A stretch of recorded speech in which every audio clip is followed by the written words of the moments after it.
कर्म करे किस्मत बने, जीवन का यह मर्म, प्राणी तेरे हाथ में, तेरा अपना कर्म, तेरा अपना।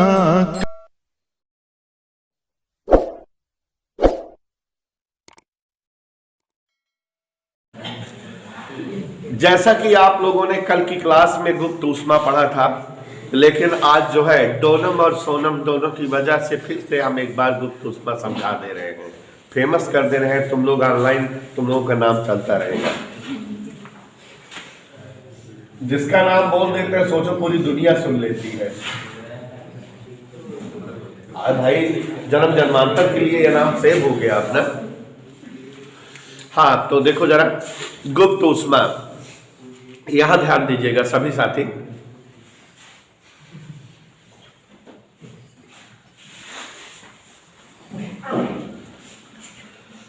आपको कल समझाए थे कि वस्तुओं की अवस्था परिवर्तन हेतु आवश्यक ऊष्मा गुप्त ऊष्मा होती है।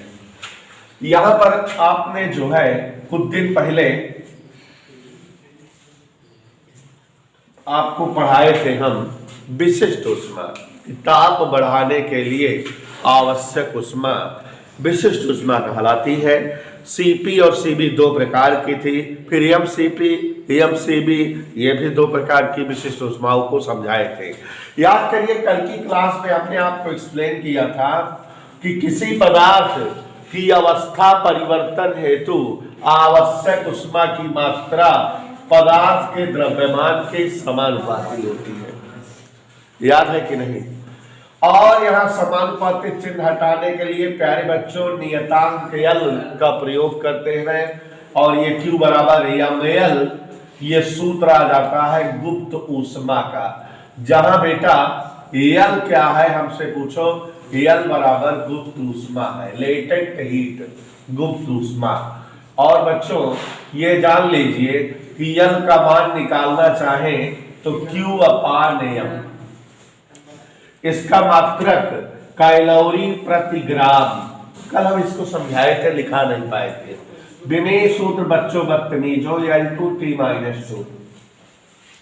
परिभाषा मूर्खों अगर इसकी निकालनी हो तो नीचे वाले पद को अंकुश डाल क्या कर देते हैं, 1। देखो बेटा मलिक से m बराबर अगर 1 कर दे तो L बराबर क्या आ जाएगा। तो यहां देखो परिभाषा मेंटेन हो जाती है। अगर इसकी हम परिभाषा बनाना चाहें तो यहां ध्यान से देखो, एकांक द्रव्यमान की वस्तु की अवस्था परिवर्तन हेतु आवश्यक ऊष्मा की मात्रा उसके पदार्थ की गुप्त ऊष्मा कहलाती है। किसी पदार्थ के एकांक मात्रा की अवस्था परिवर्तन करने के लिए आवश्यक ऊष्मा की मात्रा। आपको बताना चाहूंगा प्यारे बच्चों कि गुप्त ऊष्मा 2 प्रकार की होती है। कै प्रकार की? नहीं मानोगे?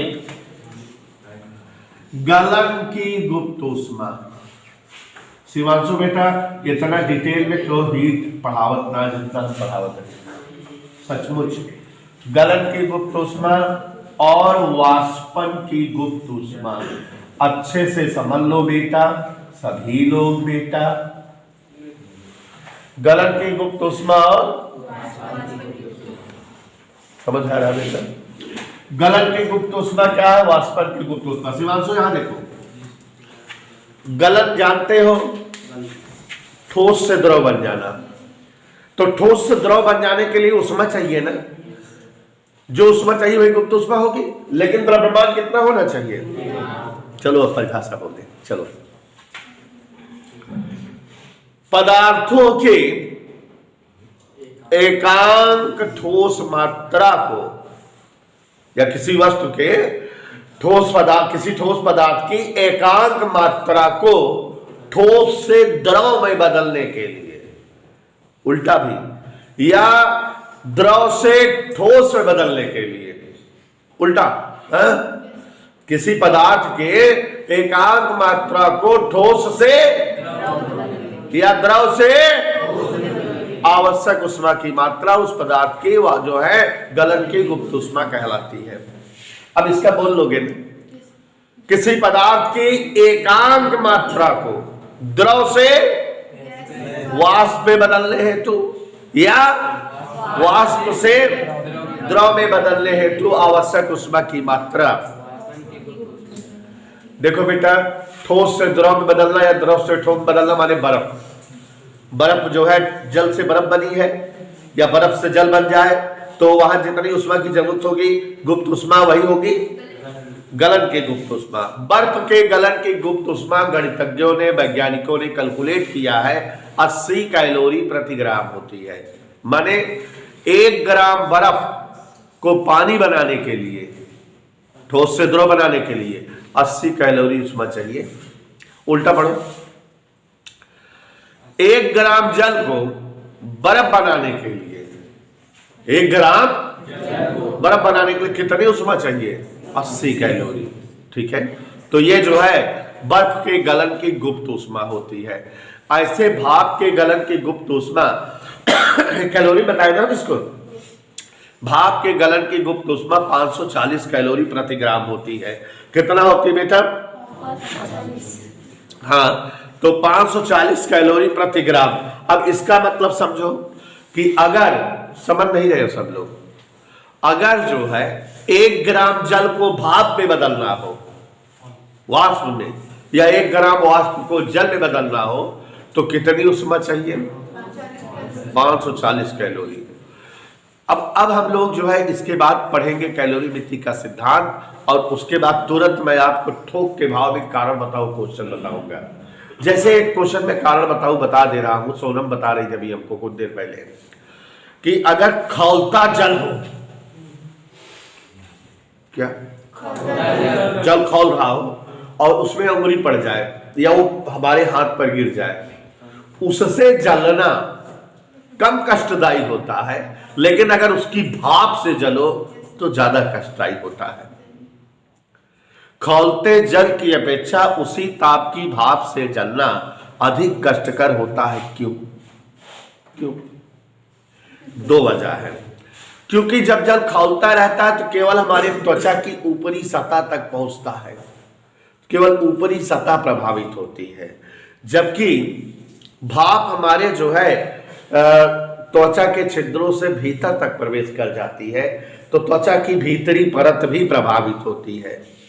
इसलिए जो है भाप से जलना अत्यधिक कष्टदायी होता है। एक और रीजन, खौलते जल की उष्मा से कई गुना ज्यादा उष्मा भाप की होती है। भाप की उष्मा 540 कैलोरी है, तो खौलते जल की अपेक्षा ये उष्मा जो है बहुत ज्यादा है, और इसलिए खौलते जल की अपेक्षा भाप या वाष्प से जलना अधिक कष्टकर होता है। तो बेटा मलिक्सिन एक बार फिर से बता दें, ध्यान से देखो, किसी पदार्थ की एकांक मात्रा की अवस्था परिवर्तन हेतु आवश्यक उष्मा की मात्रा उस पदार्थ की गुप्त उष्मा कहलाती है। एल से डिनोट होती है, एल बराबर क्यू अपान एम। मात्रा किसका? जूल प्रति ग्राम या कैलोरी प्रति ग्राम। बेनी सूत्र इसका m0 L2T-2 होता है। और प्यारे साथियों, गुप्त उष्मा कितने प्रकार की होती है? 2 प्रकार की। गलन की गुप्त उष्मा और किसी पदार्थ के एकांक मात्रा को ठोस से द्रव में बदलने के लिए आवश्यक उष्मा की मात्रा, या द्रव से आवश्यक उष्मा की मात्रा गलन की गुप्त उष्मा कहलाती है। बर्फा की गलन की गुप्त उष्मा 80 कैलोरी प्रति ग्राम है। और ऐसे ही किसी पदार्थ की एकांक मात्रा को द्रव से वाष्प में बदलने के लिए या